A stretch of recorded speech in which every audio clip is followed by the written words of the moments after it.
जय हिंद दोस्तों। RP target education के यूट्यूब चैनल में आप सभी का स्वागत है। दोस्तों सीटेट बिल्कुल अब पास में है, इसलिए इस चैनल जो RP target education YouTube channel है, इस चैनल पर हम लोग देखेंगे सीटेट प्रैक्टिस सेट। दोस्तों आज का जो ये प्रैक्टिस सेट 1 होगा और इसमें जो भी क्वेश्चन लिए गए हैं सारे के सारे आपका सीटेट पैटर्न पर ही लिए गए हैं। तो दोस्तों आज का ये जो वीडियो होगा वो बहुत महत्वपूर्ण होगा। आपको 120 प्रश्न यहाँ पर देखने के लिए मिलेंगे। 30 आपके सीडीपी के मिलेंगे, 60 प्रश्न एसएसटी यानी दोस्तों कहने का मतलब कि जो स्टूडेंट सामाजिक अध्ययन के हैं, ठीक है, एसएसटी जो स्टूडेंट लिए हैं उनके लिए आज का ये वीडियो होगा, बहुत महत्वपूर्ण होगा। उसके बाद 30 प्रश्न आपके हिंदी के देखने के लिए मिलेंगे। तो दोस्तों आप लोग देखिएगा कि 120 में आप कितने सही कर रहे हैं, ठीक है, 120 में आप कितने सही कर रहे हैं। आपको मैं 2 सेकेंड 3 सेकेंड का मौका दूंगा, पढ़ करके उसके बाद 2-3 सेकेंड का मौका दूंगा, उसमें आप अपना ट्रिक लगा लेंगे और देखेंगे फुल कि 120 में आप कितने नंबर पाते हैं। दोस्तों ये आप कमेंट सेशन में ज़रूर बताएंगे कि 120 नंबर में जो 120 नंबर का प्रश्न था, 120 प्रश्न थे, इसमें से आपका कितना सही होता है। तो आइए वीडियो को देर न करते हुए हम शुरू करते हैं और चलते हैं पहला क्वेश्चन। दोस्तों पहला क्वेश्चन आपका क्या होगा, सबसे महत्वपूर्ण प्रश्न होगा, बालकों में अपराधी बाल विकास एवं शिक्षा शास्त्र। दोस्तों जो आपका इससे अंतर्गत 30 प्रश्न हम लोग देखेंगे। ये पहला प्रश्न है, बालकों में अपराधी प्रवृत्ति के विकास होने का मुख्य कारण है। आप लोग ऑप्शन देखें, परिवार का वातावरण, बी अनुशासनहीनता, सी आर्थिक अभाव और डी आपका दोषपूर्ण प्रभाव। दोस्तों आप लोग अपने अनुसार ट्रिक लगा लीजिए। बालक में अपराधी प्रवृत्ति के विकसित होने का मुख्य कारण क्या है? परिवार का वातावरण, अनुशासनहीनता, आर्थिक अभाव और दोषपूर्ण पाठ्यक्रम। तो दोस्तों इसका सी ऑप्शन करेक्ट होता है सही। आर्थिक अभाव में बालक अपराधी हो जाते हैं, ठीक है। बी नंबर दूसरा अब हम लोग देख लेंगे, विशिष्ट बालकों की शिक्षा हेतु शिक्षक को ध्यान देना चाहिए। विशिष्ट बालक यानी जो समावेशी शिक्षा के अंतर्गत जो विशिष्ट दिव्यांग बच्चे होते हैं या विशिष्ट प्रकार के जो बच्चे होते हैं, उनकी शिक्षा के लिए क्या हमें ध्यान देना चाहिए? अपने पहनावे पर, अनुशासन पर या व्यक्तिगत आवश्यकताओं व समस्याओं पर या पाठ्यक्रम पर? डी ऑप्शन पाठ्यक्रम पर। इसका सही ऑप्शन दीजिए। इसका भी सी ऑप्शन सही होता है, व्यक्तिगत आवश्यकताओं और समस्याओं पर। नेक्स्ट प्रश्न देख लेंगे दोस्तों, तीसरा नंबर। तीसरा है आपका, समायोजन शिक्षा का मुख्य कार्य है, यानी समायोजन शिक्षा का मुख्य कार्य है। ए ऑप्शन है, विद्यालय न आने वाले बच्चों को विद्यालय से लाना। बी ऑप्शन है, विद्यालय आवश्यकता वाले बच्चों को मुख्य धारा में लाना। विशेष व सामान्य बच्चों को साथ साथ पढ़ने की सुविधा देना और इसमें से कोई नहीं। देखिए दोस्तों इसका भी सी ऑप्शन आपका सही होता है, विशेष व सामान्य बच्चों को साथ साथ पढ़ने की सुविधा देना, ठीक है। ये समायोजन शिक्षा के मुख्य कार्य के अंतर्गत होता है। अब देखेंगे चौथा प्रश्न है, सृजनात्मक बालक में निम्न में से कौन सा गुण नहीं पाया जाता है? खोजपूर्ण प्रवृत्ति, अच्छी अंतर्दृष्टि, क्रियाशीलता और सीमित रुचियाँ। चौथा का क्या ऑप्शन है? सीमित रुचियां। दोस्तों इसका डी ऑप्शन सही होता है। नेक्स्ट 5वां नंबर का क्वेश्चन हम लोग देख लेते हैं। थोड़ा फास्ट करेंगे दोस्तों, थोड़ा फास्ट करेंगे क्योंकि दिक्कत हो सकती है, मैं वीडियो बहुत लंबा हो जाएगा। तो हम पढ़ते जा रहे हैं, आप लोग ऑप्शन देखिएगा, वीडियो को रोक लीजिएगा, करेक्ट ऑप्शन ही हम केवल बताते चलते हैं, ठीक है। यदि कोई छात्र असामाजिक व्यवहार का प्रदर्शन कर रहा है तो शिक्षक को क्या करना चाहिए? यदि कोई आप छात्र है असामाजिक व्यवहार कर रहा है तो शिक्षक, एक शिक्षक होने के नाते आप क्या करेंगे? उसको दंड देंगे। यहाँ से ये कट हो जाता है, उसके व्यवहार का कारण जानना चाहिए।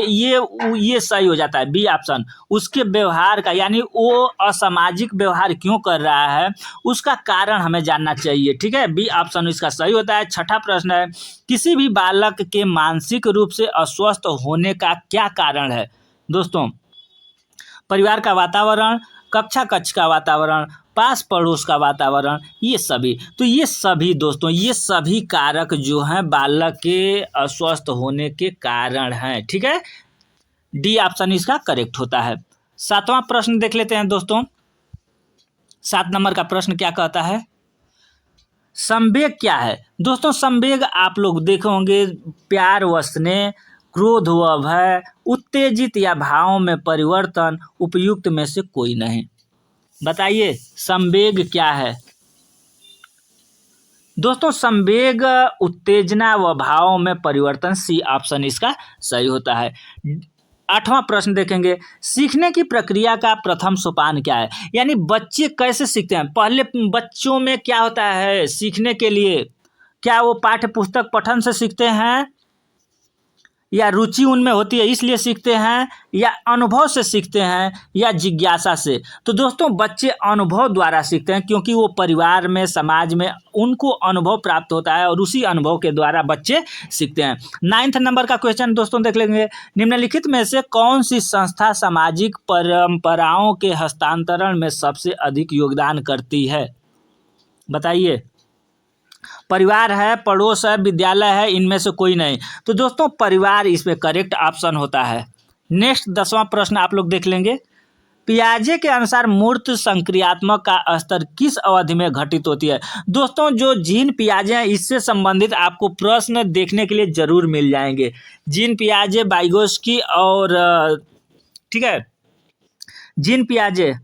जीन पियाजे के अनुसार मूर्त संक्रियात्मक अवस्था आपका जन्म से 2 वर्ष माना गया है, 7 से 11 वर्ष, 2 से 7 वर्ष, 11 से 15 वर्ष। बहुत महत्वपूर्ण क्वेश्चन है इसका, सी यानी 7 से 11 वर्ष। नेक्स्ट 11 नंबर के प्रश्न को हम लोग देख लेते हैं दोस्तों। शिक्षा मनोविज्ञान का संबंध किससे नहीं है? यहाँ पर नहीं दिया है। शिक्षा मनोविज्ञान का संबंध किससे नहीं है? इसका डी ऑप्शन है, संचार माध्यमों का अध्ययन से। ठीक है। नेक्स्ट 12 नंबर क्वेश्चन, 12 नंबर का क्वेश्चन कहता है, निम्नलिखित में से कौन सा विकास का सिद्धांत नहीं है? इसमें से कौन सा विकास का सिद्धांत नहीं है? वृद्धि और विकास आप लोग बीएड में पढ़े होंगे, वृद्धि और विकास। तो विकास लंबवत न होकर वर्तुकार होता है, क्या ये सही है? 12 का देख लीजिए, विकास लंबवत न होकर वर्तुकार होता है, विकास क्रमबद्ध होता है, विकास निरंतर होता है, विकास मशीनी प्रक्रिया है। दोस्तों विकास मशीनी प्रक्रिया यहीं देखने से ये हो जाता है। ठीक है, और ये सब कुछ होता है और डी ऑप्शन इसका रॉन्ग हो जाता है, विकास एक मशीनी प्रक्रिया नहीं है। 13 नंबर क्वेश्चन हम लोग देखेंगे। 13 नंबर क्या कहता है, मनोविज्ञान के अनुसार बाल विकास की कौन सी अवस्था सबसे जटिल व कठिन अवस्था है? आप लोगों ने पढ़ा होगा, शैशवावस्था, किशोरावस्था, बाल्यावस्था, इनमें से कोई नहीं। सबसे जटिल अवस्था कौन है? 13 का बी ऑप्शन आपका सही हो जाता है, किशोरावस्था सबसे जटिल अवस्था है। 14 नंबर का प्रश्न देखेंगे अब, मनोविज्ञान थर्मोडाइक के व्यक्ति को किस आधार पर बांटा है? मनोवैज्ञानिक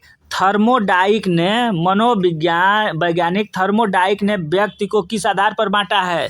14 नंबर के प्रश्न का उत्तर इसका सही होता है, चिंतन व कल्पना शक्ति के आधार पर बांटा है। 15 नंबर का क्वेश्चन, वृद्धि को प्रभावित करने वाले कारक, यानी वृद्धि एवं विकास, बच्चों का वृद्धि कुछ समय तक होता है, आप लोगों ने पढ़ा होगा, एक निश्चित उम्र यानी 20 वर्ष तक वृद्धि होता है लगभग, जब तक यह एडल्ट नहीं हो जाता है आदमी। लेकिन विकास अगर देखा जाए तो आजीवन चलने वाली प्रक्रिया है, आप लोगों ने भी पढ़ा होगा। तो वृद्धि को प्रभावित करने वाले कारक, पर्यावरण भी प्रभावित करता है, स्वास्थ्य भी करता है, आहार भी करता है, इनमें से यानी सभी ये सारे वृद्धि एवं विकास को प्रभावित करते हैं। 16 नंबर के क्वेश्चन को देख लेंगे दोस्तों, आंशिक दृष्टि दोष युक्त बालक का कक्षा व्यवहार कैसा होता है? यानी जो अल्प दृष्टि, जिसको लो विजन कहते हैं, जिस बच्चे को कम दिखाई देता है, उस बच्चे के बारे में पूछा गया है। तो उस बच्चे के बारे में अगर देखेंगे तो ये सारे ऑप्शन सही हो जाते हैं। ऑप्शन, वह पुस्तक को आंखों के निकट लाकर पढ़ता है, पहला है। ठीक है। बी, वह शिक्षक के अक्षर स्पष्ट न दिखने की शिकायत करता है। भाई उसको दिख ही नहीं रहा तो शिक्षक से बोलेगा ही कि सर हमें दिखाई नहीं दे रहा है। सी ऑप्शन है, श्यामपट्ट पर लिखे हुए को नोटबुक में नहीं उतार पाता। ये सारे के सारे सही हो जाते हैं। ये समावेशी से दोस्तों, समावेशी से आपको अगर देखा जाए तो 4 या 5 क्वेश्चन देखने के लिए मिलते हैं। 17 नंबर के क्वेश्चन को देख लेते हैं। भाषा शिक्षण की प्रथम कक्षा किसे माना जाता है? यानी जो भाषा शिक्षण है, बच्चे भाषा कहाँ से सीखते हैं, उनका प्रथम पाठशाला कौन होता है? ये तो आप लोग जानते ही होंगे, पूर्व प्राथमिक कक्षा को माना गया है, प्ले वे विद्यालय को माना गया है या घर को, इनमें से सभी को। तो दोस्तों ये सारे के सारे ऑप्शन सही होते हैं। डी 18 का देख लेते हैं, प्रयास व त्रुटि में सबसे महत्वपूर्ण क्या है? प्रयास व त्रुटि, बच्चे प्रयास और त्रुटि करते हैं, यानी सीखने का अगर देखा जाए दोस्तों, यहाँ पर अगर हम आपको बताना चाहेंगे कि जो सीखने का एक क्रम होता है, बच्चे गलतियाँ करते हैं, बच्चे गलतियाँ करते हैं, ये अगर देखा जाए तो सीखने की एक कड़ी है। सीखने के अंतर्गत बच्चे बहुत सारी गलतियाँ करते हैं और उसके बाद सही। तो ये आप लोग ध्यान दीजिएगा, ये एक पॉइंट है। प्रयास व त्रुटि में सबसे महत्वपूर्ण क्या है? 18 नंबर का आप लोग पढ़िए, अभ्यास, प्रेरणा, लक्ष्य, वाद विवाद। आप अपना ट्रिक लगा लीजिए कौन सही है 18 का। ये लक्ष्य दोस्तों, प्रयास व त्रुटि में सबसे महत्वपूर्ण क्या है? तो लक्ष्य है। ठीक है, प्रयास व त्रुटि का सिद्धांत आप लोगों ने पढ़ा होगा, नहीं पढ़े हैं तो आप लोग अगर इस वीडियो के डिस्क्रिप्शन में हम दे रहे हैं, वहाँ से आप लोग देख सकते हैं। 19 नंबर दोस्तों क्या कहता है? शिक्षक को गृह कार्य की जांच करनी चाहिए। क्यों करनी चाहिए? कभी कभी करनी चाहिए, कभी नहीं करनी चाहिए, नियमित करनी चाहिए, जब छात्र कहे तब। जब छात्र कहेगा तब नहीं, कभी नहीं, यानी करना चाहिए आपको, और कभी कभी करना चाहिए नहीं। ये सी ऑप्शन आपका सही होता है, नियमित करना चाहिए। 20 नंबर दोस्तों, 20 नंबर का क्वेश्चन, बुरी आदतों को सुधारा जा सकता है किससे? डांट डपट कर, दोषारोपण करके, अनुबंधन द्वारा, इनमें से सभी। दोस्तों अगर देखा जाए तो बच्चों को डांटना नहीं है, तो ये डी ऑप्शन आपका सीधे इनमें से सभी कैसे हो सकता है? डी ऑप्शन ऐसे ही काट दे दीजिए। डांट डपट कर रहे हैं, ये भी गलती कर दिए। बच्चों को दोषारोपण, बच्चों को हम लोग दोष नहीं दे सकते, ये भी काट दीजिए, यानी ये सी ऑप्शन आपका करेक्ट होता है। 21 नंबर दोस्तों, कम गति से सीखने वाले बच्चों की मुख्य विशेषता होती है, यानी जो बच्चे, ये भी समावेशी शिक्षा के अंतर्गत ये प्रश्न, जो बच्चे कम गति से यानी लो गति से सीखते हैं, उन बच्चों को की मुख्य विशेषता क्या होती है? तो उनमें किसी न किसी प्रकार की अक्षमता होती है जो उनके ज्ञानार्जन व शैक्षिक उपलब्धि को प्रभावित करती है। ए ऑप्शन है। उसके बाद बी ऑप्शन दोस्तों यह है, उनमें कक्षा में समायोजन में कोई कठिनाई उत्पन्न नहीं होती है, जब उसे दिक्कत है तो कठिनाई जरूर उत्पन्न होगी। सी ऑप्शन है दोस्तों, उन्हें केवल गणित में कठिनाई, क्यों, और सब सब्जेक्ट के लिए वो स्ट्रांग है। इनमें से कोई नहीं, इनमें से कोई है। ये आपका ए ऑप्शन बिल्कुल करेक्ट होता है, सही होता है, 21 का ए। ठीक है दोस्तों, अब 22 नंबर दोस्तों, यहाँ पर हम रिक्वेस्ट आपसे ये करेंगे कि अगर वीडियो इस तरीके से आपको पर डे आपको इस चैनल पर 6 बजे शाम को, ठीक है, 6 बजे शाम को आपको पर डे एक प्रैक्टिस सेट मिलेगा। आज ये आप प्रैक्टिस सेट 1 देख रहे हैं। इस तरीके से जब तक एग्ज़ाम नहीं होता है तब तक आपको शाम को प्रतिदिन किसी ना किसी चीज़ का एक प्रैक्टिस सेट मिलेगा, ज़रूर मिलेगा। तो इस चैनल पर अगर पहली बार विजिट कर रहे हैं तो चैनल को सब्सक्राइब करके बेल आइकन को दबा लेंगे, और जो हमारे पीछे जो हमारे स्टूडेंट हैं वो या पुराने नए सभी लाइक ज़रूर कर देंगे। 22 नंबर का क्वेश्चन दोस्तों, दृष्टि दोष से युक्त बच्चों को आकृतियों का ज्ञान देना चाहिए, मौखिक व्याख्यान द्वारा देना चाहिए, त्रिआयामी आकृतियों के स्पर्श द्वारा, क्षेत्र भ्रमण द्वारा, और इनमें से कोई नहीं। दोस्तों अगर दृष्टि दोष बच्चे हैं, जिस बच्चे को दिखाई नहीं दे रहा है, उसको 3 डायमेंशन यानी उसको स्पर्श करके अगर दिखाएंगे, जैसे सेव उसको दिखाना है। आप बताइएगा कि बच्चों सेव गोल होता है, तो वो देख तो रहा नहीं है, लेकिन उसको उसके हाथ में सेव को अगर दीजिएगा तो वो समझ जाएगा कि ये सेव है। तो त्रिआयामी आकृतियों के स्पर्श द्वारा सिखाया जाता है जो दृष्टि दिव्यांग बच्चे होते हैं। 23 नंबर का क्वेश्चन क्या कहता है दोस्तों, देखेंगे यहाँ, निम्नलिखित में से कौन सी अक्षमता केवल जन्मजात होती है, यानी जन्मजात, जन्म से ही होती है। ये दृष्टि दोष अगर देखा जाए तो क्या जन्मजात होती है या जन्म के बाद नहीं होती है? दोस्तों जन्म के बाद भी होती है, ठीक है, क्योंकि जैसे मान लीजिए कि बच्चा जन्म लिया, जन्म के बाद उसका अगर देखा जाए आंख में चोट लग गया या किसी कारण बस भी दृष्टि दोष हो सकती है। श्रवण दोष, कान के पास अगर कोई थप्पड़ मार दिया, टिम्पैनिक मेम्ब्रेन जो कान का पर्दा होता है उसमें छेद हो गया, कान बह रहा है इत्यादि, श्रवण दोष हो सकता है। मुख बधिर जो बच्चे जो बोल नहीं पाते हैं, ये हो गया। और इसमें देखा जाए तो मंद बुद्धि जो है ये जन्मजात होती है। देखते हैं ना, जैसे बोला जाता है कि माँ को आयोडीन युक्त नमक खिलाइए, पौष्टिक आहार दीजिए, नहीं तो बच्चे, तो उस तरीके से अगर देखा जाए तो मंद बुद्धि देखने के लिए मिलता है जन्मजात। 24 नंबर का क्वेश्चन क्या कहता है, निम्नलिखित में से कौन सी इकाई का उपयोग सुनने की क्षमता की जांच हेतु किया जाता है। यानी जो सुनने की क्षमता का जांच हम लोग करते हैं, जो बच्चे सुन नहीं पाते हैं, हम लोग उसकी जांच के लिए एक इकाई का उपयोग किया जाता है। डेसीमीटर में करते हैं, डेसीपाइन में करते हैं, डेसीबल में करते हैं और डेसी बिंदु में करते हैं। तो दोस्तों अगर सुनाई की मूल्यांकन जो हम लोग करते हैं उसकी जो इकाई है वो डेसीबल में होता है। ठीक है, आप लोग याद रखिएगा डेसीबल।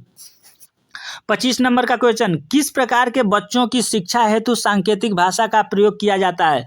दोस्तों अगर सांकेतिक भाषा से कैसे बच्चों को हम लोग पढ़ाएंगे, कौन ऐसे बच्चे होते हैं जिनको हम लोग संकेत के माध्यम से पढ़ाते हैं।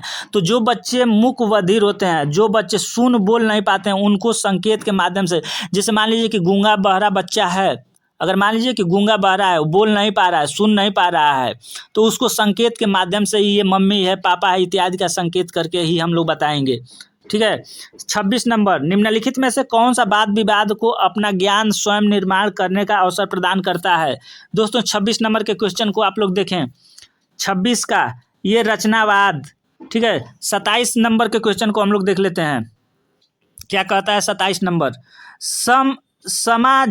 समाज मिति तकनीकी, यानी समाज मिति तकनीकी का प्रयोग किया जाता है। ये समाज मिति क्या है दोस्तों, ये 27 नंबर का क्वेश्चन है, इसको देखेंगे। तो ये सामाजिकरण की जांच में ये समाज मिति तकनीक का प्रयोग किया जाता है। ठीक है, समाज के सर्वेक्षण में नहीं किया जाता है, आर्थिक स्तर की जांच करने में, और ये सभी दे दिया है तो इससे ही गलती। एक बात और आपको हम बताना चाहेंगे, मोस्ट इम्पोर्टेंट, ये मैं अपना अनुभव बता रहा हूँ दोस्तों। देखिए जैसे समाज मिति तकनीकी है, ठीक है, तो समाज मिति, समाज के सर्वेक्षण करने में समाज मिति का तकनीक नहीं होगा। आर्थिक स्तर की जांच, आर्थिक स्तर की जांच करने में समाज मिति का क्या मतलब है। ठीक है, तो ये ऑप्शन देख करके भी आप अब नहीं समझ में आ रहा है, तो ये सभी दिया है ना कि ये सभी, तो देखिए आर्थिक स्तर, आपके आर्थिक स्तर का जांच समाज तकनीक कैसे करेगा कि आप कितने मजबूत हैं, क्या है क्या नहीं है, तो ये सभी गलत हो जाता है। उसके बाद आर्थिक स्तर की जांच गलत हो जाता है। समाज के सर्वेक्षण ये कुछ सही हो रहा है, सामाजिकरण की जांच, तो दोस्तों सामाजिकरण की जांच ये ऑप्शन देख करके भी आप ट्रिक लगा सकते हैं। आर्थिक स्तर का प्रभाव निम्नलिखित में से किस पर नहीं पड़ता है, यानी किस पर नहीं पड़ता है आर्थिक स्तर का प्रभाव, हमें तो लग रहा है सब पर पड़ता है। आर्थिक स्तर का प्रभाव किस पर नहीं पड़ता है, आत्मसम्मान पर,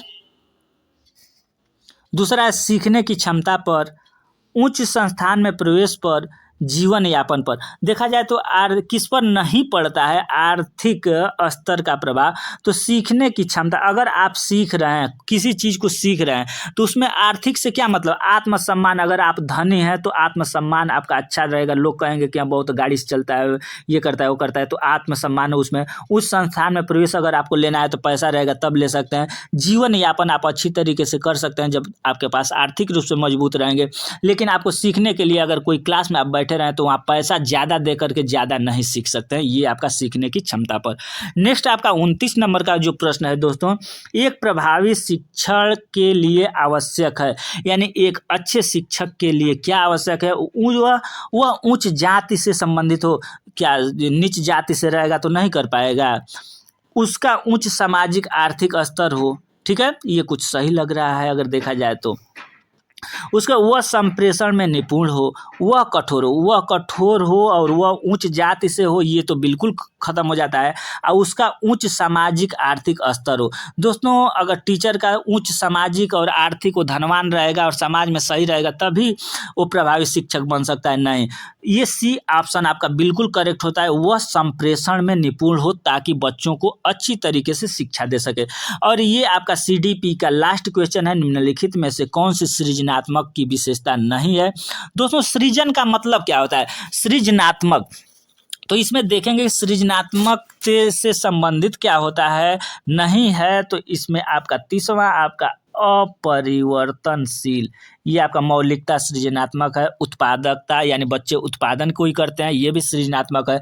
नवीन ज्ञान की खोज, ये भी, और मौलिक, ये सारे सृजनात्मक हैं। लेकिन अपरिवर्तनशील ये आपका सृजनात्मक शील की विशेषता नहीं है। दोस्तों अब सामाजिक विज्ञान के अंतर्गत हम लोग 60 प्रश्नों के सीरीज को देखेंगे, ठीक है।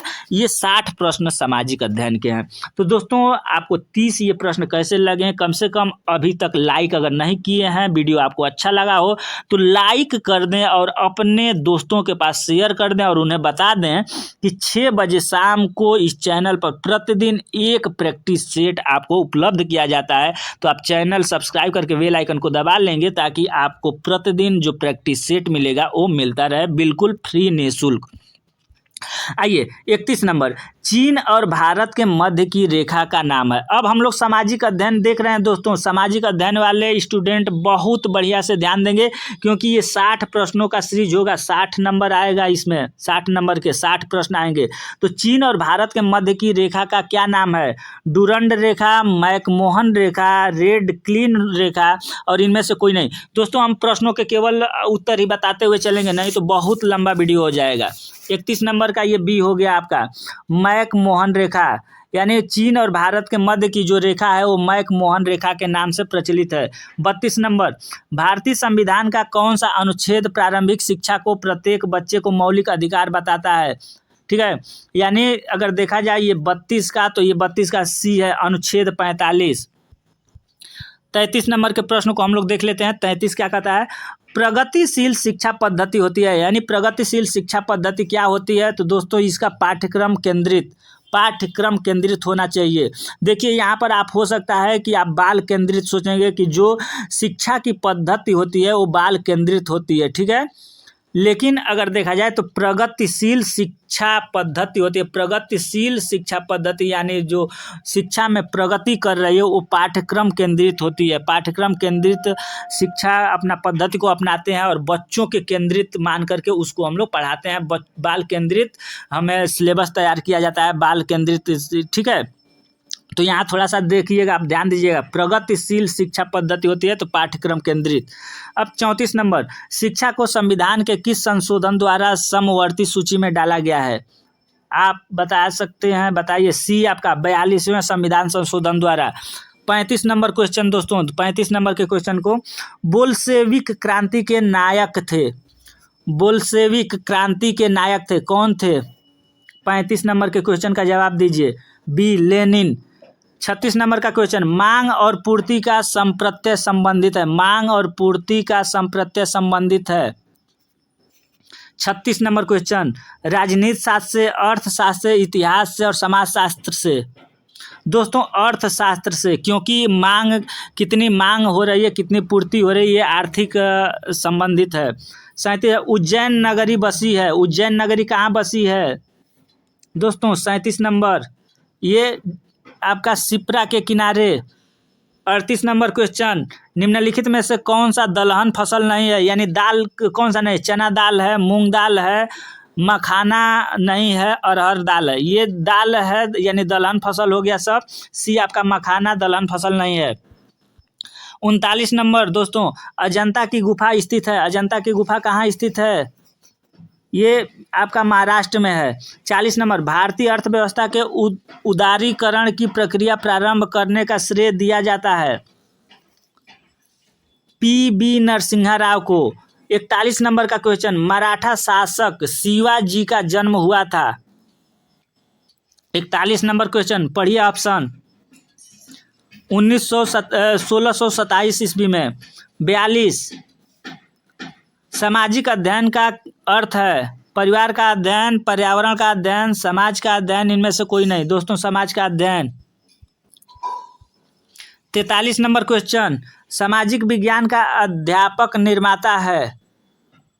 43, परिवार का, राष्ट्र का, राजनेता का, अर्थव्यवस्था का, परिवार का। परिवार ऑप्शन सही होता है, सामाजिक विज्ञान का अध्यापक निर्माता है। 44, समाज की प्रयोगशाला माना जाता है। ऑप्शन पढ़िए, अर्थशास्त्र को, भूगोल को, इतिहास को, साहित्य को। अपना ट्रिक लगाइए, सी इतिहास को।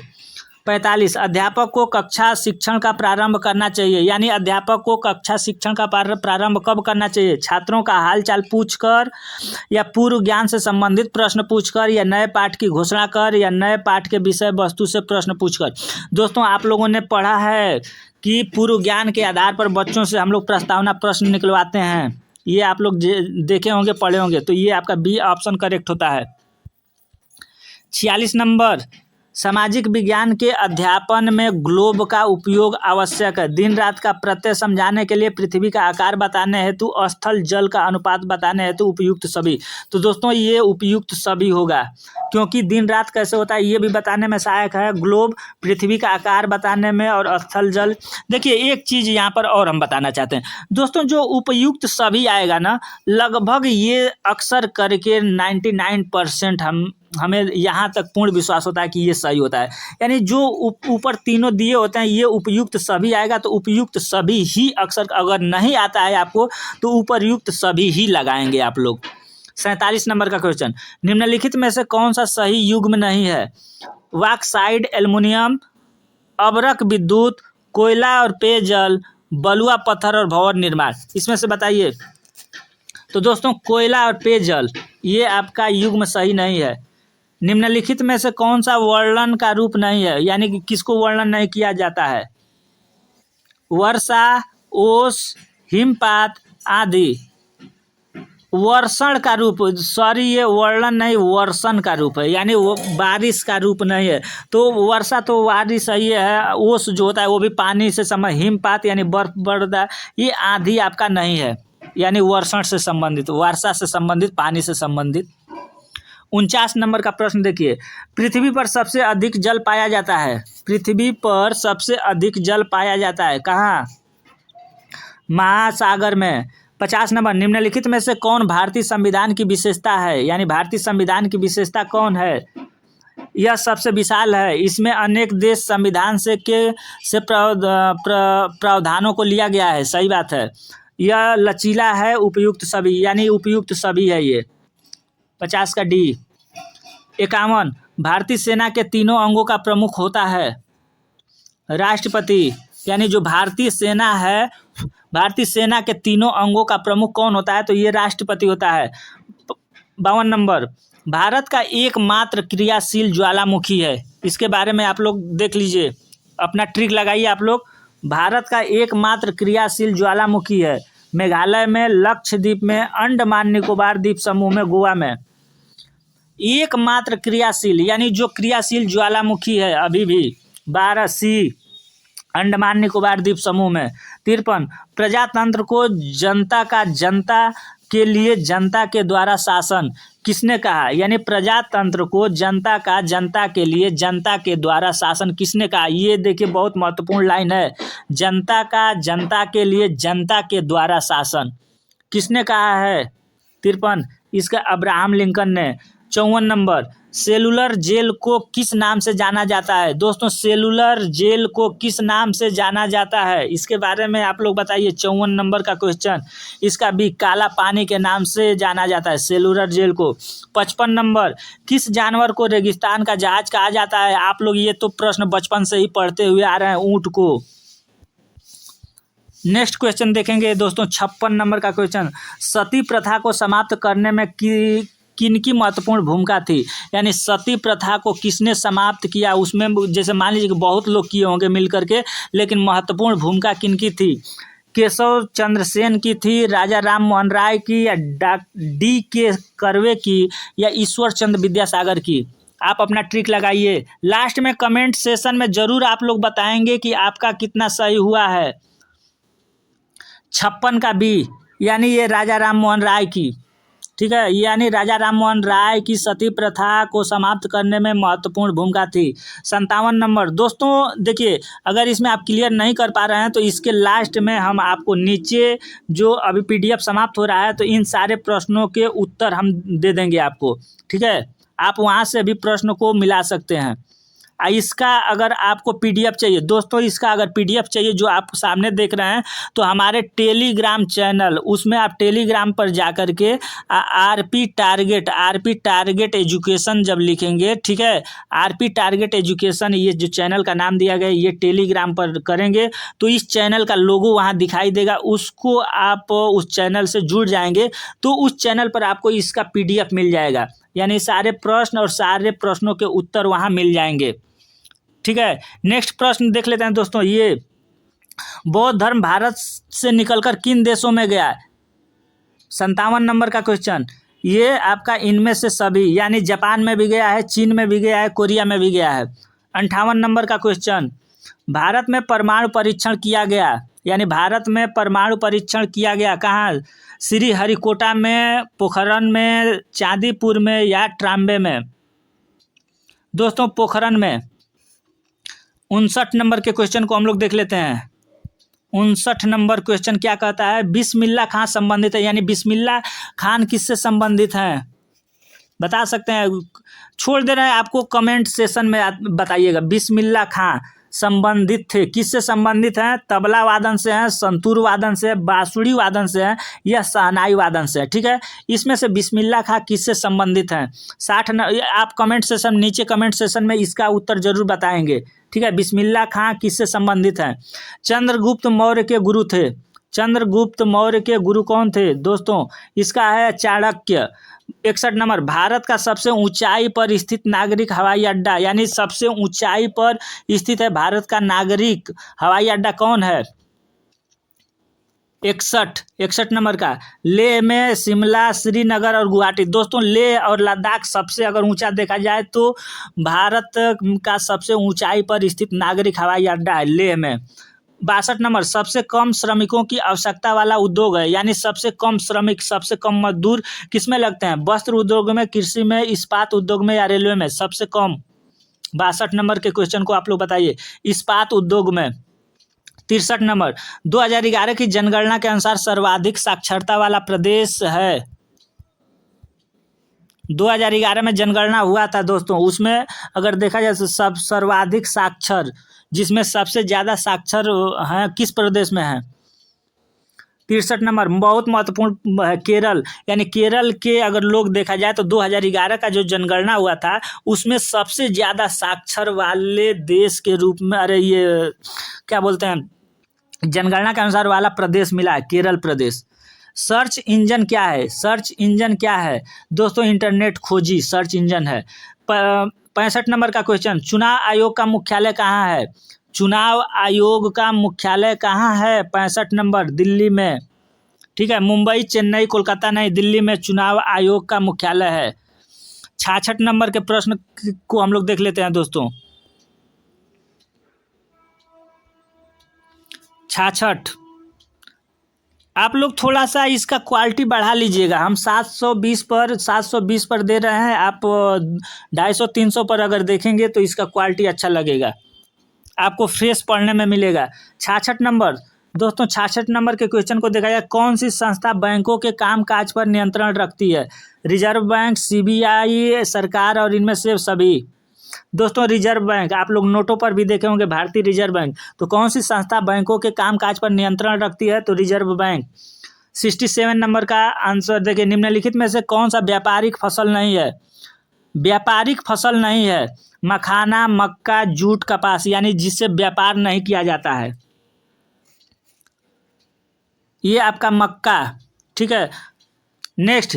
गरीब रथ क्या है? यानी गरीब रथ क्या है दोस्तों? 68 नंबर का। ये यात्री गाड़ी है गरीब रथ, एक ट्रेन चली है, आप लोगों ने सुना होगा। 69 नंबर प्रश्न। भारत का सबसे लंबा रेलवे प्लेटफार्म कहाँ है? भारत का सबसे लंबा रेलवे प्लेटफार्म 69 का आंसर खड़गपुर में। 70 नंबर। भारत का सबसे शुष्क क्षेत्र कौन है? भारत का सबसे शुष्क से क्षेत्र कौन है? 70 नंबर का आंसर पश्चिम। 71 नंबर। निम्नलिखित में से कौन सा भिन्न है? सागर, झील, नदी और तालाब। देखिए सागर में भी पानी होता है, झील में, नदी में, तालाब में, ये सब पानी से, लेकिन अगर इन चारों में से सबसे भिन्न क्या है तो इसको आपको बताना है। थोड़ा सा सोचिए आप। सागर, झील, तालाब, नदी, इनमें से अगर देखा जाए तो कौन सा भिन्न है? ये सागर भिन्न है। झील, तालाब, नदी अगर एक तरीके से है और ये सागर जो है भिन्न है, अलग है वो। नेक्स्ट दोस्तों 72 नंबर के क्वेश्चन को हम देख लेते हैं। बिहार राज्य में केला उत्पादन का प्रसिद्ध क्षेत्र, केला, हाजीपुर का केला आप लोगों ने भी सुना होगा, हाजीपुर बहुत जगह सुने होंगे।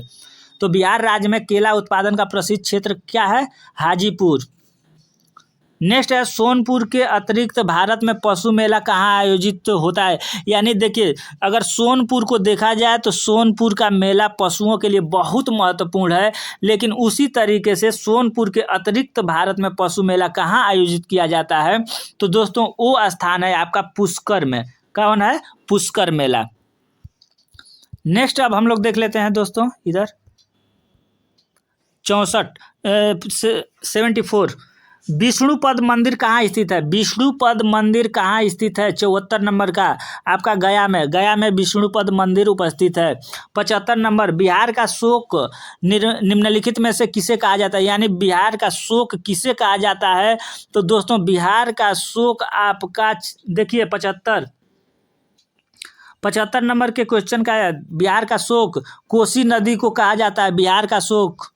ठीक है। 67 मानचित्र एवं स्केल में मुख्य अंतर होता है। यानी मानचित्र और स्केल में मुख्य रूप से अंतर क्या होता है? कीमत का उसका अंतर होता है, समय का या पैमाने का, या ये सभी। दोस्तों 76 इसका पैमाने का अंतर होता है मानचित्र में और स्केल में। नेक्स्ट अब हम लोग देख लेते हैं 77 नंबर के क्वेश्चन का आंसर क्या होगा। 77 बिहार के लिए कक्षा 6 से 8 तक का पाठ्यक्रम कौन बनाता है।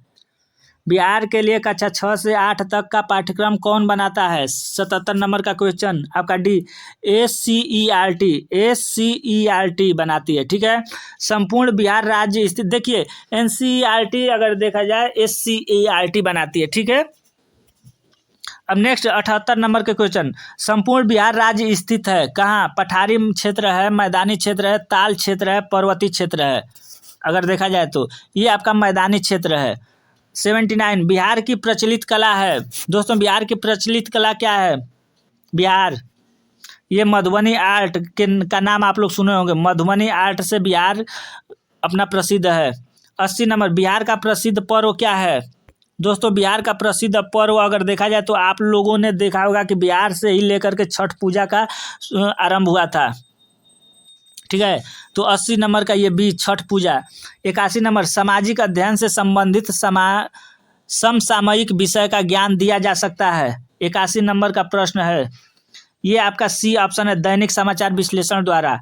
82 नंबर बाल संसद छात्रों को व्यवहारिक ज्ञान देता है। यानी जो विद्यालय में बाल संसद बनाया जाता है, दोस्तों जो विद्यालय होते हैं उसमें बाल संसद बनाया जाता है, इसका व्यवहारिक ज्ञान देता है। क्या चीज़, आखिर क्यों? अर्थशास्त्र, भूगोल का, इतिहास का, या राजनीतिक विज्ञान का।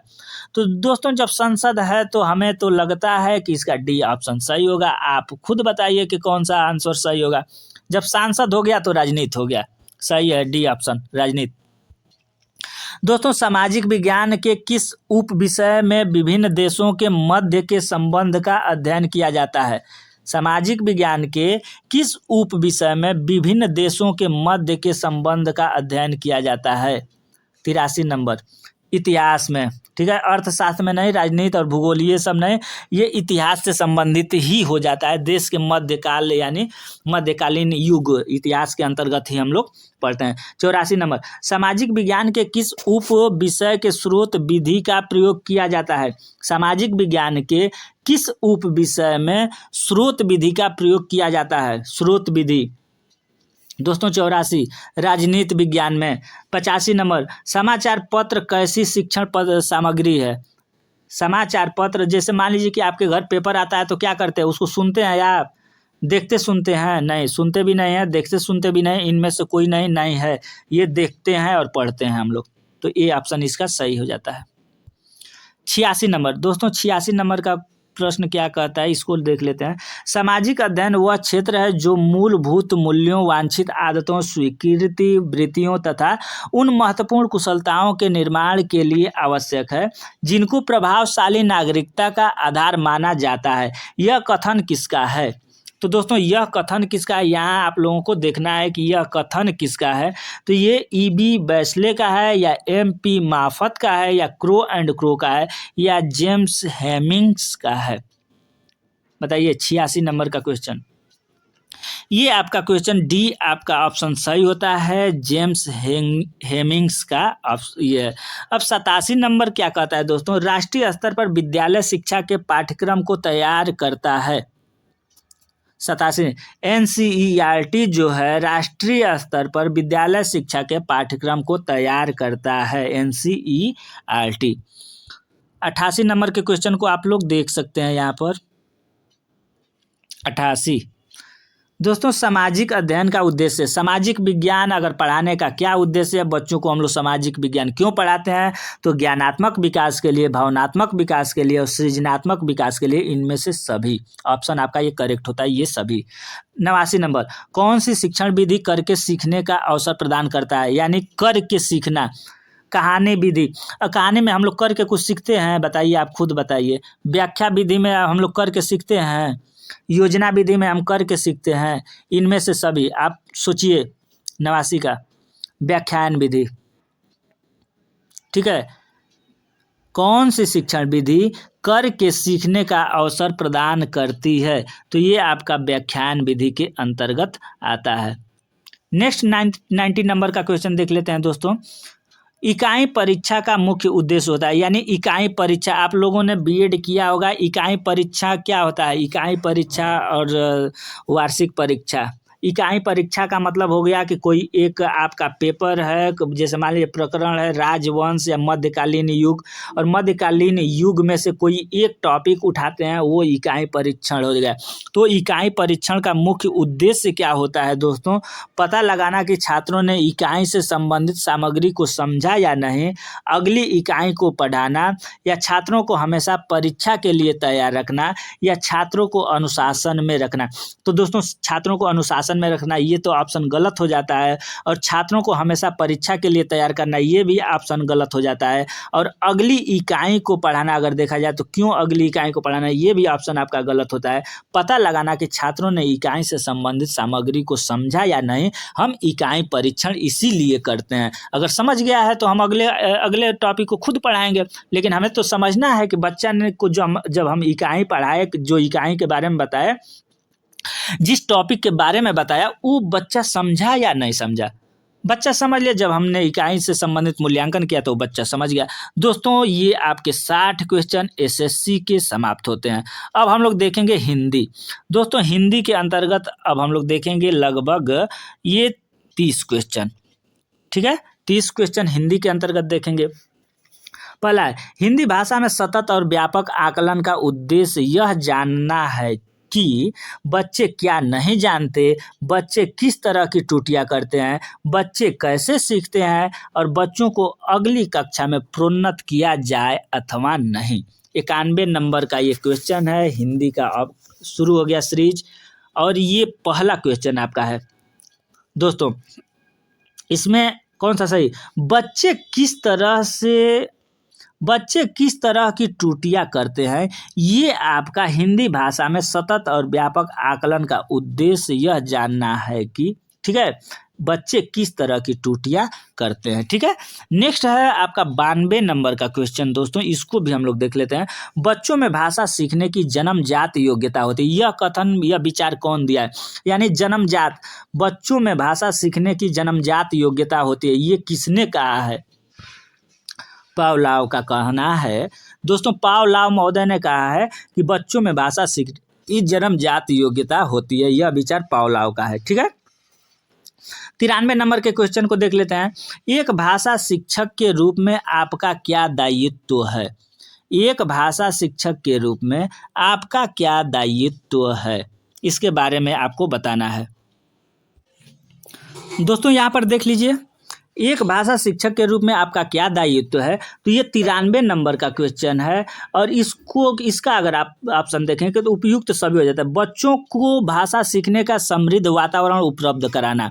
एक भाषा शिक्षक, जैसे आप मान लीजिए कि हिंदी पढ़ाते हैं, तो हिंदी पढ़ाते हैं तो आपका क्या दायित्व है, तो आप बच्चों को भाषा सीखने का समृद्ध वातावरण उपलब्ध कराएंगे, ठीक है, अच्छी बात है। बच्चों के सीखने के तरीकों के बारे में जानना, ताकि उसी के अनुरूप शिक्षण कार्य संपादित किया जाए, यानी बच्चों के अनुरूप आपको शिक्षा देना है, इसके बारे में आपको जानकारी होनी चाहिए। और सी ऑप्शन है बच्चों द्वारा की जाने वाली त्रुटियों के कारणों की पहचान करते हुए उपयुक्त उपचार करना।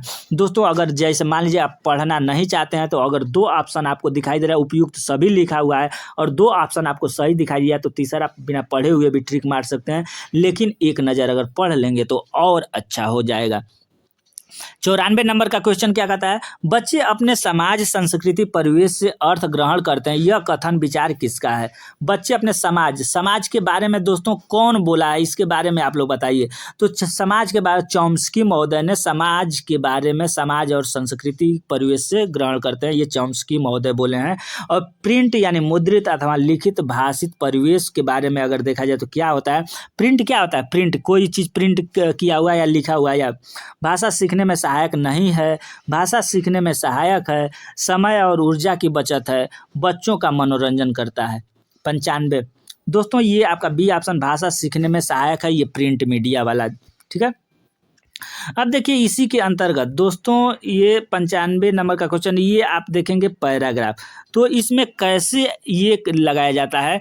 जैसे सबसे पहले हम लोग क्या करते हैं, हम लोगों को आप यहाँ पैरा भी देख लीजिए, पैरा पढ़ने से पहले हम लोगों को ये देखना होता है कि कितने प्रश्न इसमें से करना है, यानी 96 से 110 प्रश्न के उत्तर हमें देना है। 110 110 है या 100, 101 प्रश्न है। तो यहाँ पर आप पहला प्रश्न है, अनुच्छेद में पूरक शब्द किसके लिए प्रयुक्त हुआ, यानी पूरक शब्द के बारे में पूछा गया है। प्रतीकों में कौन सा गुण होता है, ये पूछा है। निर्जन क्षेत्र किस शब्द की ओर संकेत करता है, ये है। और निर्जन क्षेत्र किस अर्थ का ओर संकेत करता है। कविता की शिक्षा को भाषा शिक्षण की समानता परिधि में पाए जाने वाला शिक्षा से, यानी सबसे पहले हम लोगों को प्रश्न पढ़ लेना चाहिए। तो प्रश्न हम लोगों ने पढ़ा, जैसे पहला प्रश्न है आपका, अनुच्छेद में पूरक शब्द किसके लिए प्रयुक्त हुआ है, यानी पूरक शब्द। तो इसमें हम लोग देखना होगा कि पूरक कहाँ लिखा हुआ है, ठीक है। हम लोग देखेंगे कि यानी जो ये अनुच्छेद है इसमें पूरक पाठ्य पुस्तक के लिए हुआ है, कविता के लिए हुआ है, कहानी के लिए हुआ है, रचनात्मक के लिए हुआ है। तो दोस्तों इसमें ये जो अनुच्छेद है इसमें पूरक के लिए अगर देखा जाए तो आपका सी ऑप्शन कविता के लिए हुआ है, ठीक है। इसमें अगर पढ़ेंगे हम लोग तो रुकिए एक सेकेंड, आपको हम बताते हैं। दोस्तों यहाँ पर देखेंगे आप कि जैसे ऋण संज्ञा और कथा पूर्व विशेषज्ञ देकर घटना का संवाद को पहले से ही तय कर देने वाली कहानियाँ ही पूरक वे तमाम रचनाएं कहा जा सकती है। तो यहाँ पूरक आप शब्द देख सकते हैं। तो इसी तरीके से देखना चाहिए कि जो कहानी है, कहानी का पूरक क्या है, तो कहानी का पूरक कविता से संबंधित है। यहाँ पर ऑप्शन आपका ये सही हो जाता है। तो दोस्तों आपको इसको पढ़ लेंगे बढ़िया से। और प्रतीकों में कौन सा गुण होता है, दोस्तों प्रतीकों में कौन सा गुण होता है, ये आपका 97 है। तो प्रतीकों में आभा का गुण होता है, इसमें आपको देखने के लिए मिल जाएगा, ठीक है। आभा वृत्त को हम ऐसे इस तरीके से आभा वृत्त यहाँ पर देखेंगे। उसके बाद निर्जन क्षेत्र किस अर्थ की ओर संकेत करता है, तो सुनसान जगह, आभा वृत्त। और खामोश जगह, ठीक है, पहले से तय किसी भाव अर्थ या मुक्त। तो दोस्तों ये प्रश्न को सबसे पहले पढ़ना है, प्रश्न के ऑप्शन को देखना है, उसके बाद इसमें से आपको देखना है कि निर्जन क्षेत्र से संबंधित, यानी लिखा है इसी निर्जन क्षेत्र के दरवाजे खोलने और क्षमता के कारण ही कविता की शिक्षा को भाषा शिक्षण की सामान्य समित परिधि के परे जाने वाली शिक्षा माना जा सकता है। तो यहाँ पर आप लोगों ने देखा कि निर्जन क्षेत्र जो लिखा है, एक सेकेंड, यहाँ आपने निर्जन क्षेत्र देखा, यहाँ आपने निर्जन क्षेत्र देखा। तो इसी निर्जन क्षेत्र के आसपास में कहीं ना कहीं ये इसका उत्तर छिपा हुआ है। तो निर्जन क्षेत्र किस शब्द की ओर संकेत करता है, तो दोस्तों अगर देखा जाए तो यहाँ पर आपका ये जो सी आभा वृत्ति है, आभा वृत्त के तरफ संकेत करता है। ये यहाँ पर देखें, निर्जन क्षेत्र के दरवाजे खोलने और क्षमता के कारण कविता का सभी शिक्षक भाषा विकास की ओर सामान्य परिधि। तो इस तरीके से आपको देखना चाहिए। 98 हम बता दे रहे हैं, आप लोगों को उत्तर बता दे रहे हैं। जैसे ये 98 का आपका हो गया सी ऑप्शन आभावृत्ति, और 99 का आपका ऑप्शन है दोस्तों बी यानी सामान्य भाषा, और 100 जो लिखा है 100वां प्रश्न का ये आपका है उन तथाकथित कविताओं की मदद। अगर इसमें देखा जाए तो 100 नंबर का ये सी जो कल्पना द्वारा प्रत्यक्ष भावों को समझने का अवसर देती है। ठीक है, उसके बाद ये 101 जो प्रश्न है दोस्तों, इसका उत्तर आपका हो जाता है आपका बी ऑप्शन, इसका प्रतीकार्थ जैसा। ठीक है, अब देख लेते हैं दोस्तों यहाँ पर 102 से 102 प्रश्न क्या कहता है। 102 व्याकरण शिक्षण की आगमन विधि है। व्याकरण शिक्षण की आगमन विधि क्या है, तो उदाहरण से नियम की ओर जाते हैं। व्याकरण शिक्षण की आगमन विधि, आगमन का मतलब हो गया उदाहरण से नियम की ओर, और निगमन विधि हो गया नियम से उदाहरण, यानी निगमन, जहाँ निगमन आ जाएगा तो वहाँ नियम से उदाहरण की ओर हो जाएगा। ठीक है, नियम से उदाहरण की ओर हो जाएगा। अगर आगमन आता है तो उदाहरण से नियम की ओर हो जाएगा। ठीक है, उसके बाद 103 नंबर के प्रश्न को देख लेते हैं। भाषा के आधारभूत कौशल हैं। भाषा के आधारभूत कौशल हैं, भाषा के कौन कौन से कौशल हैं, तो अगर देखा जाए इसमें दोस्तों तो ये विद्यालय में ही सीखे जाते हैं, एक क्रम से सीखे जाते हैं। अगर भाषा के आधारभूत कौशल एक क्रम में सीखे जाते हैं, अंतः संबंधित हैं और अंतः संबंधित नहीं होते हैं, विद्यालय में ही सीखे जाते हैं। दोस्तों 100 अगर देखा जाए तो विद्यालय में ही सीखे जाते हैं भाषा के आधारभूत कौशल। नेक्स्ट दोस्तों देख लेते हैं 104 नंबर का जो क्वेश्चन है। सॉरी, एक सेकंड, यहाँ पर अगर देखा जाए तो हमारे अनुसार ये गलत लग रहा है। भाषा के आधारभूत कौशल, जो भाषा का आधारभूत कौशल होता है, भाषा हम लोग कहाँ सीखते हैं, तो भाषा एक क्रम से सीखे जाते हैं, विद्यालय से ही। अंतर संबंधित है, नहीं, ये ऑप्शन सही है, सही बात है, विद्यालय में ही सीखे जाते हैं, क्योंकि आपको भाषा का एक आधारभूत कौशल सीखना है। जैसे भाषा तो मान लीजिए कि हम लोग घर परिवार से ही सीखना शुरू कर देते हैं, लेकिन एक आधारभूत जो कौशल होता है वो विद्यालय में ही सीखे जाते हैं। ठीक है, अब विद्यालय से बाहर भी, अगर यहाँ पर विद्यालय परिवार विद्यालय होता तो दोनों सही होता। ठीक है, अब नेक्स्ट देख लेते हैं 104 दोस्तों। 104 जो कहता है, क्या कह रहा है, इसको भी देख लेते हैं 104 नंबर के प्रश्न को। हिंदी भाषा सीखने में पाठ्य पुस्तक, हिंदी भाषा सीखने में पाठ्य पुस्तक क्या है, तो ये एक साधन है। उसके बाद तानवी जब भी प्रश्न का उत्तर देने के लिए खड़ी होती है वह बोलने में हकलाने लगती है, इसका उदाहरण है। यानी उसे बोलना नहीं आता, आत्मविश्वास के साथ बोलने की योग्यता नहीं रखती, औपचारिक स्थितियों में बोलने में वह मनोवैज्ञानिक दबाव महसूस कर रही है।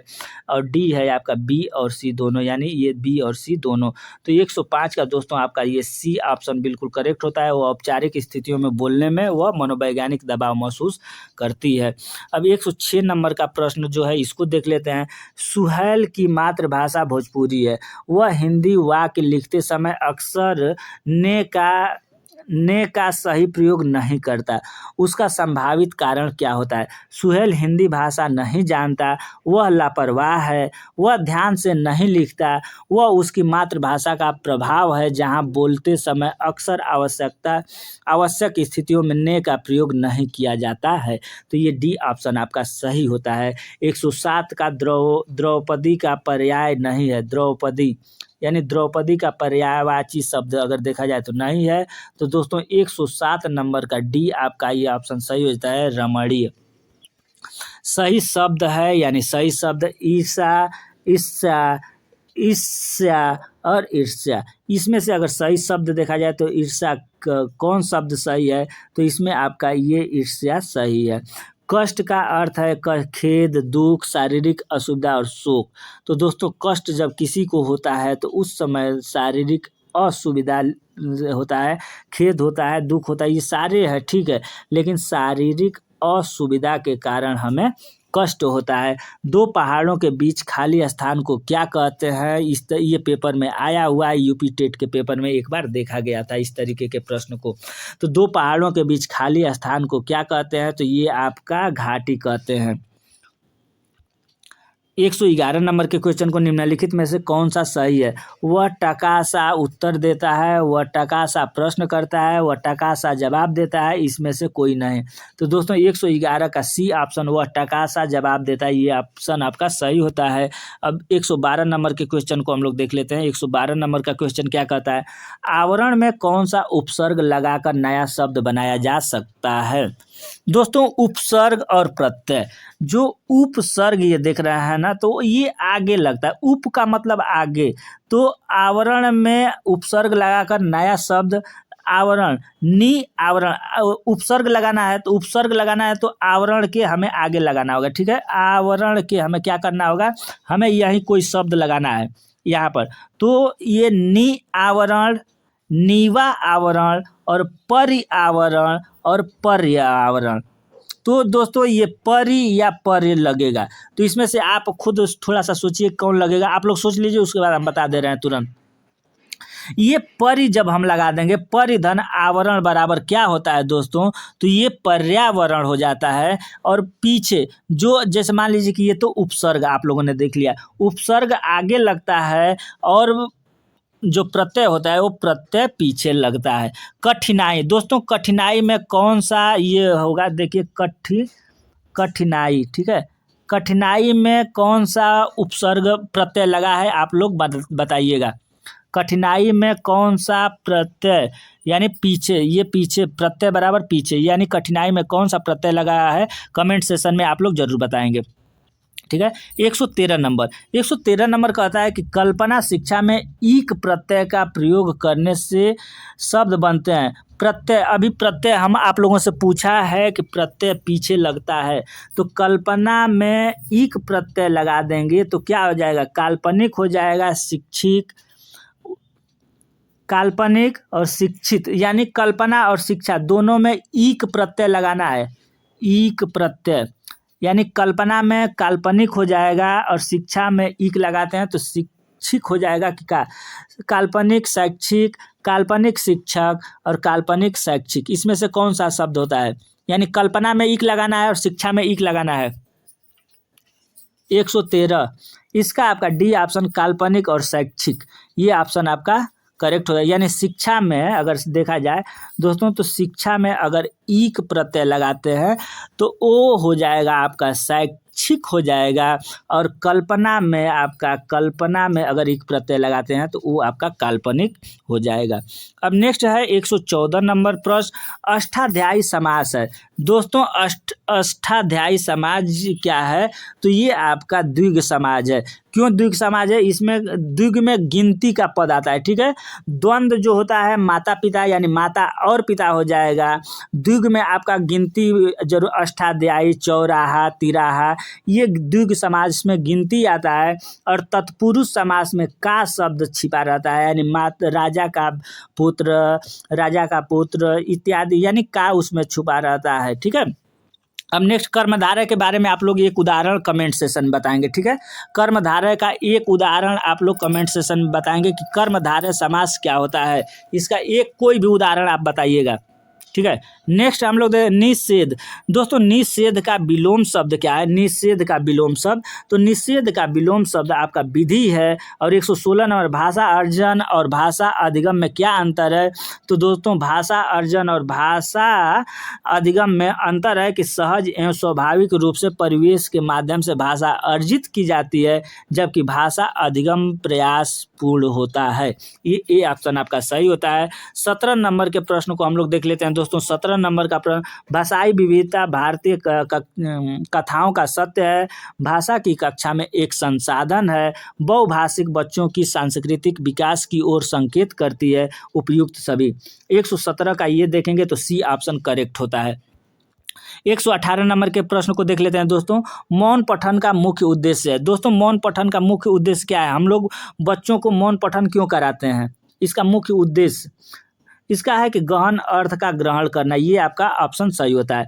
119 नंबर, निम्नलिखित में से कौन सा पठन का एक प्रकार नहीं है, यानी पढ़ने का प्रकार? सस्वर पढ़ना, या ये भी है उसका। मौन पठन, अर्थ पठन, द्रुत पठन, इसमें से पढ़ने का एक कौन सा प्रकार नहीं है, इसके बारे में बताइए। 119 दोस्तों अर्थ पठन, अर्थ पठन ये आपका करेक्ट ऑप्शन है।